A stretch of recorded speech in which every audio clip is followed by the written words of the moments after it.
یاد رکھنا دنیا میں تین ایسے بچے ہیں جو ماں کی گود میں بولے ہیں. ایک تو یہی بچہ جریج نامی شخص پر کے سامنے جو چرواہن کی طرف سے لایا گیا تھا. دوسرا حضرت عیسیٰ علیہ السلام اپنی ماں کی گود میں بولے تھے.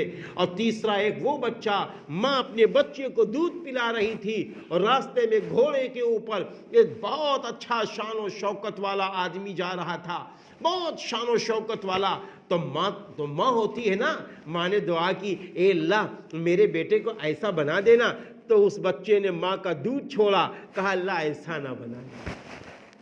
پھر وہ دودھ پینے لگا اور ایک عورت نکلی, لوگ اس کو مار رہے, یہ زانیہ ہے, اس نے زنا کرایا, لوگ مار رہے. اتنی دیر میں کیا ماں نے کہا اے اللہ میرے بیٹے کو ایسا نہ بنانا.